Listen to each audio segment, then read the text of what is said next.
मेरे प्यारे बच्चों, आज हम यूपी बोर्ड से रिलेटेड मैथ की स्पेशल प्रश्नों की श्रेणी में आज हम एक प्रश्न पुनः आपके सामने लाए हैं।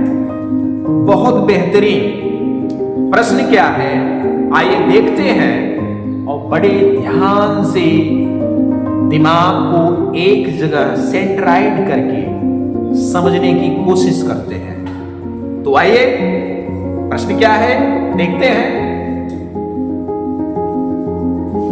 एक घड़ी की मिनट की सुई 7 सेकंड लंबी है। 3:10 से 3:20 के बीच इस सुई द्वारा घड़ी पर बनाए गए त्रिज्यखंड का क्षेत्रफल ज्ञात करना है। त्रिज्यखंड जो 3:10 से 3:20 के बीच का जो एरिया बनता है ना वृत्त के अंदर, उसके बीच बनने वाले सेक्टर त्रिज्यखंड का क्षेत्रफल आपको ज्ञात करना है। तो आइए देखते हैं, हम आपको एक घड़ी से इसको इंडिकेट करते हैं। ये देखिए एक घड़ी हम बना रहे हैं, देखिए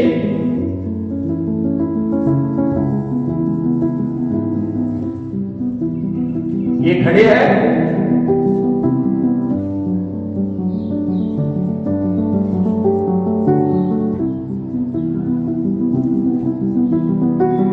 बड़े ध्यान से समझने की कोशिश करिए।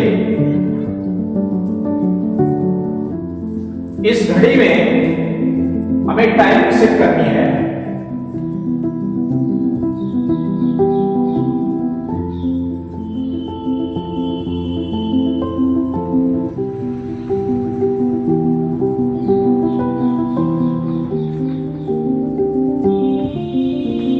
हाँ, समय क्या इंडिकेट करना है इसमें?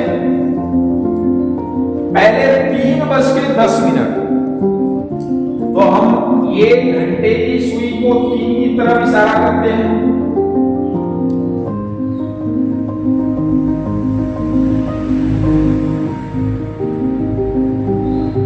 ये घंटे की सुई हो गई और मिनट की सुई को हम 10 मिनट में इंडिकेट करते हैं। 5:10 इधर है ना, ये इसकी मिनट की सुई हो गई। अभी इसने बोला है कि 3:10 इंडिकेट हो रही है। इसके बाद ये 10 मिनट से कहां पहुंच जाए? 3:20। ये 20 मिनट, अब ये मिनट की सुई धीरे ऐसे राउंड मारते अभी एक राउंड पूरी नहीं मार रहा है, मतलब यहां से बढ़ते यहां कहां पहुंच गई? 20 पे। देख सकते हो इस तरीके से ये जो आकृति तैयार हो रही है, ये वाला देख रहे हो नहीं?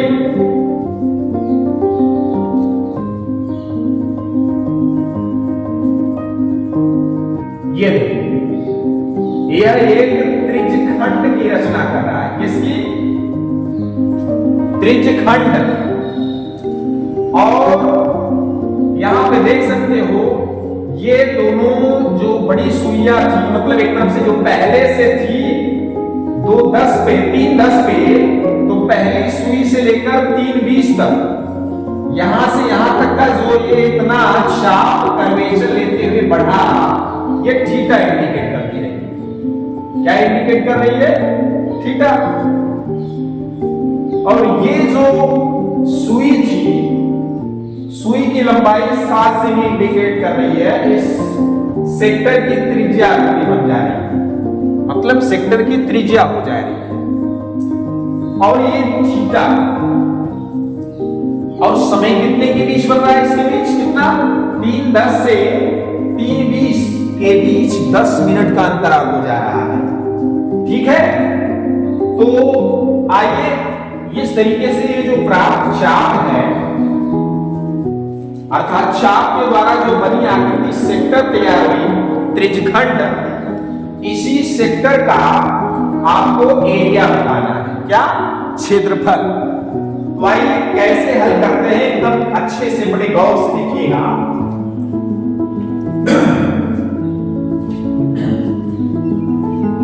ये है पहले क्या? घड़ी की मिनट की सुई की लंबाई। देखिए, घड़ी की मिनट की सुई की लंबाई, सुई की लंबाई कितनी है? 7 सेमी। अब यहां पे आपको हमने अभी इंडिकेट किया कि ये जो घड़ी की 7 सेमी की सुई है लंबी, ये इस सेक्टर की त्रिज्या हो जाएगी। यहां लिख सकते हैं, अर्थात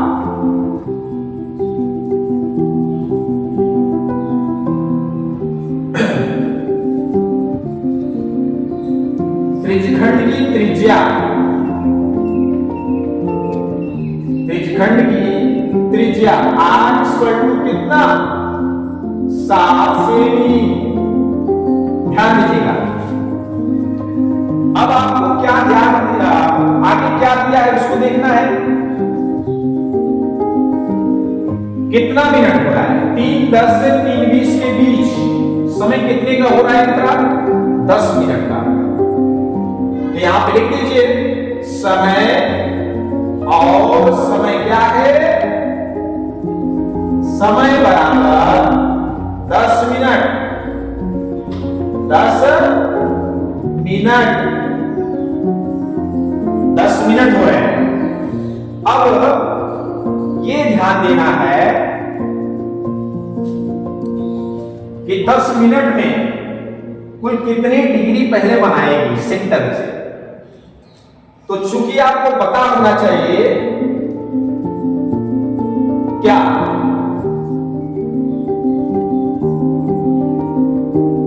एक मिनट में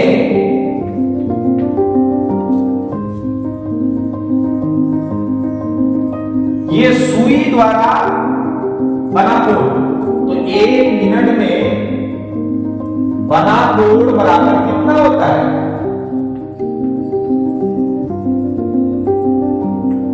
कोण थीटा बराबर होता है, ये 360 राउंड की होती है,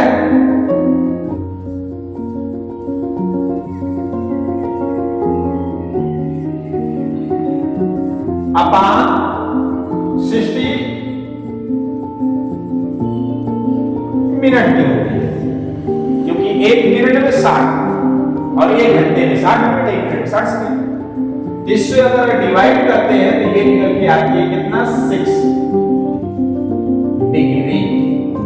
अब आपको 1 मिनट में बना कोण प्राप्त हो गया है 6 डिग्री। आपके पास कितने मिनट का समय था टोटल? 10 मिनट। इसलिए 10 मिनट में बना कोण कितना हो रहा है? 1 मिनट में 6 डिग्री, तो 10 मिनट में 6 × 10 = 60। कितने? 60 डिग्री। यहां थीटा की वैल्यू आपको क्या प्राप्त हो गई? 60 डिग्री। ठीक है, अर्थात यहां लिख सकते हैं थीटा बराबर 60 डिग्री। अब क्या करना है? तो इस तरीके से ये जो प्राप्त त्रिज्यखंड हुई है इसी का क्षेत्रफल तो लिख के दिखा दीजिए। अतः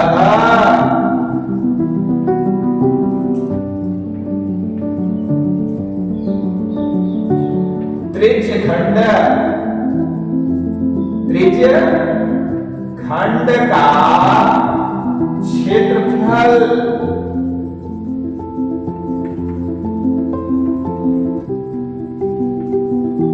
बराबर, हाँ सेक्टर का क्षेत्रफल क्या होता है, त्रिज्य खंड का क्षेत्रफल क्या होता है, पाई आर स्क्वायर थीटा अपान 360, ये होता है आपका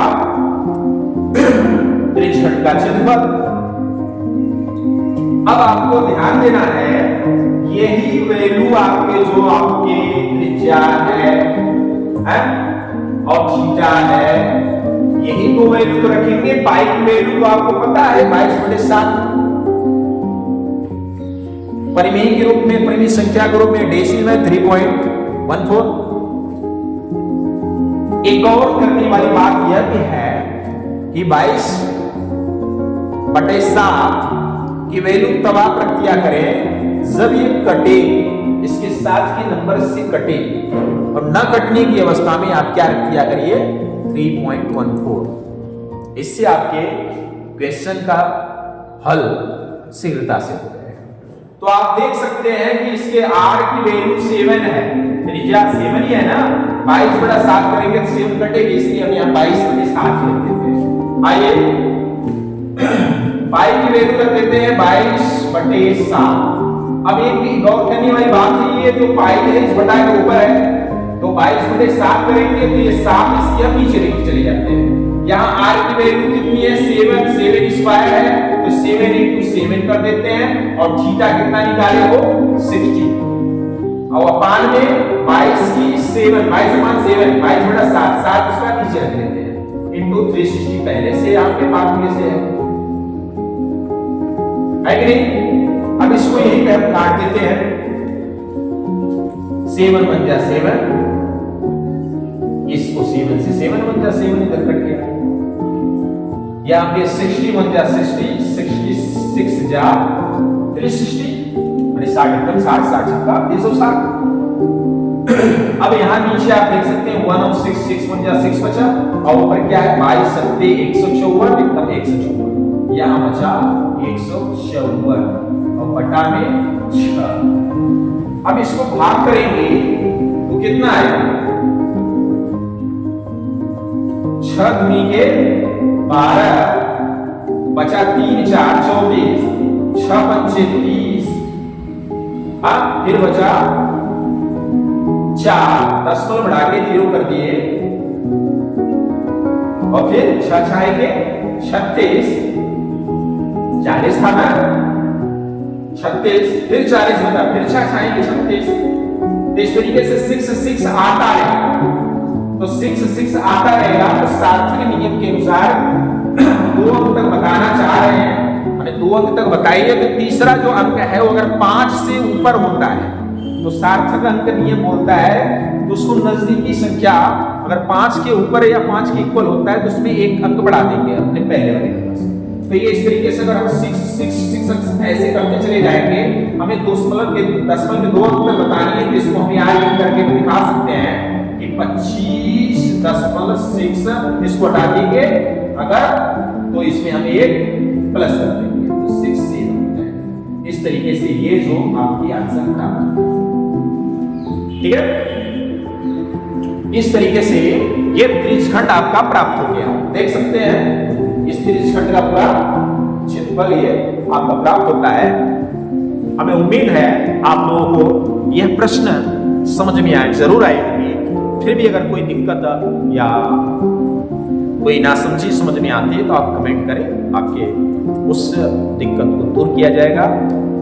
यह वीडियो यही समाप्त करते हैं। जय हिंद।